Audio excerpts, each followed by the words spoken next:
This is my ultimate A7S III rig, and today I'm going to show you through all of the parts I used to build this up and talk a little bit about why they're useful.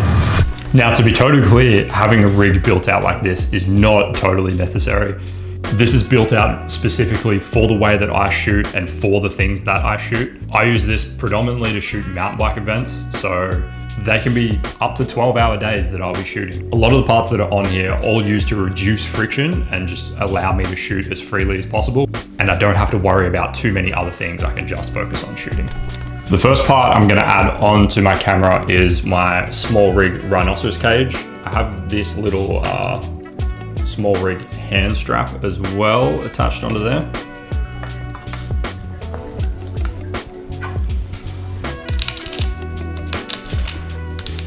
So you can get this cage in a pack that comes with a couple of handles. I think I just got the version that came with the top handle, but I don't actually use the top handle that came with the cage. I'm using a different one that mounts using a NATO rail, purely for the fact that NATO rails are awesome and it makes it really easy to get the top handle off when I need to. I've got a couple of extra little screws that go in this cage, and then this cage is obviously what allows us to attach everything else to the camera, so you want to make sure this is nice and secure. Okay, cool, we got that on. Now, this is arguably the main piece to this entire build, and this is the Rigid Pro Cine back. So there are a couple of options available for, I guess, Cine back, or different companies call them different things, but there are a few different options available for these. The reason why I chose this one in particular is that when I have the power cables plugged into the DTAP ports, which you will see later, some of the other ones that I've seen, the DTAP ports are flipped up the other way, and then all of your power cables point backwards, as well as it was compatible with the cage that I was already using. And the options are somewhat limited for the A7S III. There's definitely a lot more options for the FX3 or the FX30.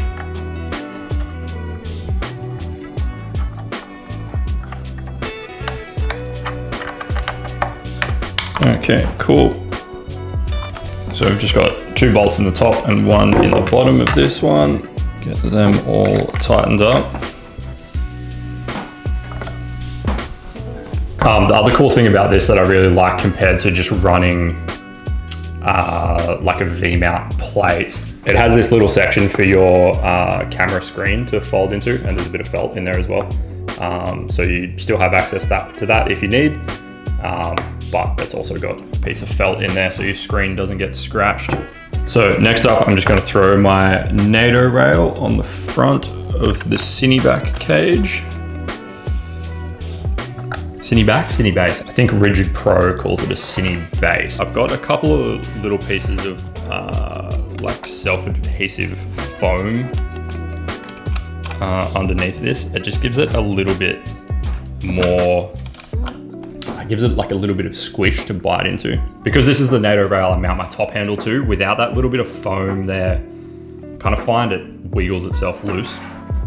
It just helps giving it something to kind of bite into instead of it just being metal on metal. Okay, next up I have a little cold shoe adapter that I'm gonna chuck on the top here. So just a little SmallRig cold shoe adapter.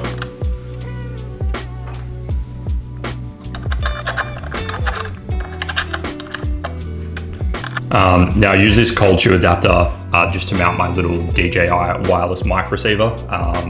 That I'll have some B-roll at the end showing it all together, but I'm using my mics at the moment. So the receiver is on my other camera.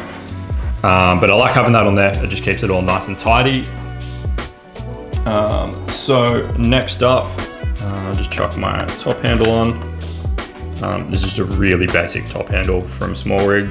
Again, it's one with a NATO clamp. I just prefer the NATO clamp over like the 3/8 RE locating ones. They're just a little bit easier to get on and off. Chuck my monitor mount on the front of that one. Again, this is nothing fancy.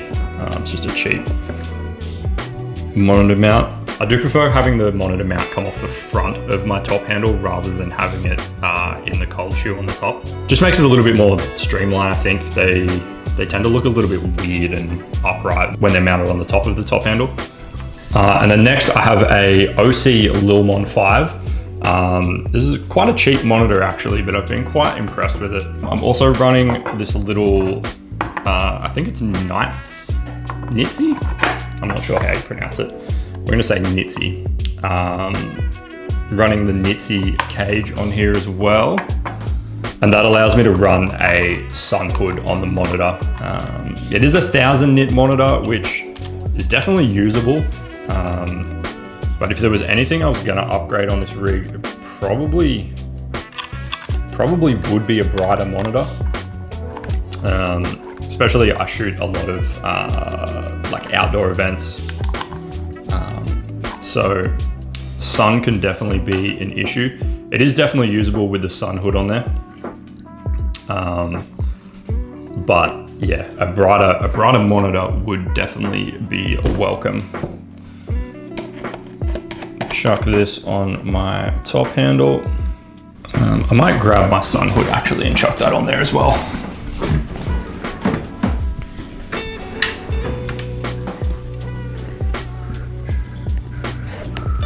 Okay, now the purpose of running all of this extra stuff is so that I can run V-mount batteries. Because primarily I'm shooting action sports events, I'm doing really long shoots, I'm kind of out all day.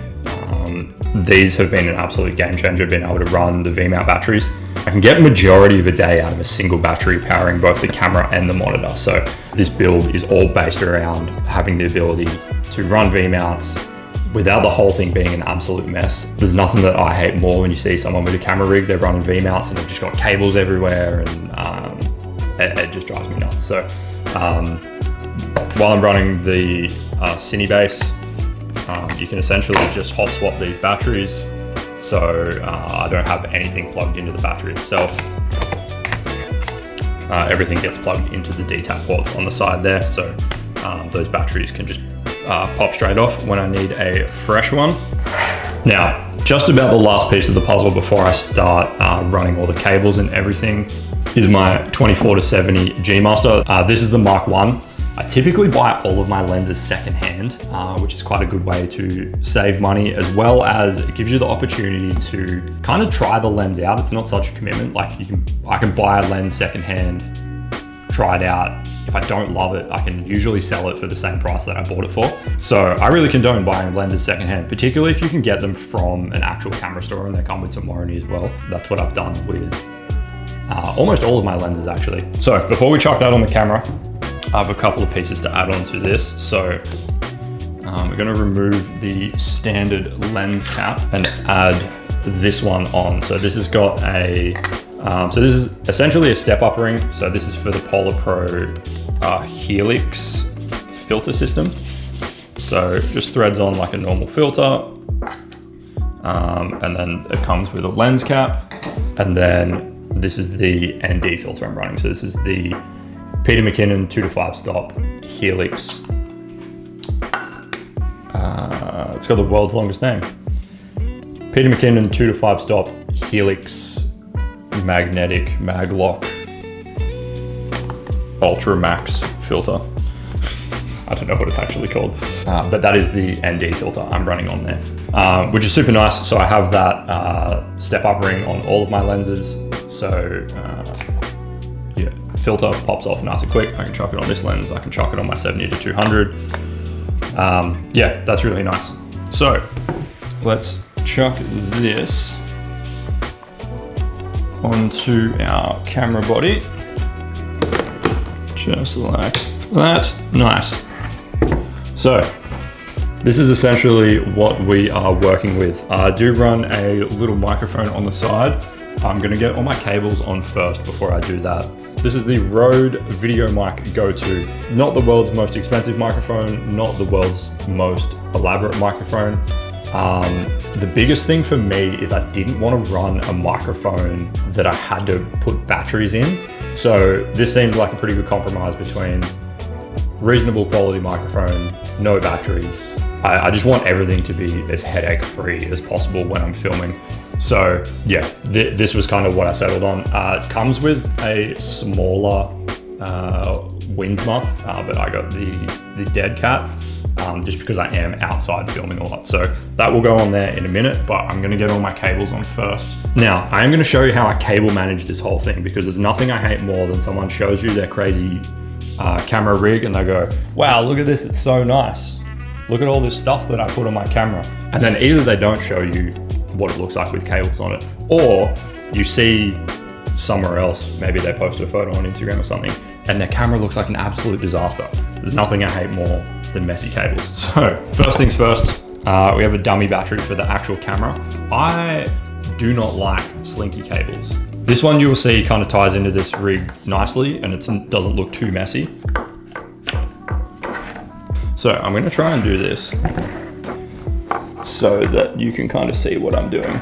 You're not gonna be able to see this at all, but in between the actual camera body and the Cine base, there's a little like cubby where you can tuck your cables away.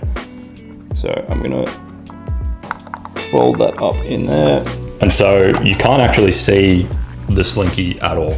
It's pretty much all just coiled up inside the Cine base. So the dummy battery for the camera itself is a Kondor blue one. I really like the cable other than the fact that it's a slinky cable.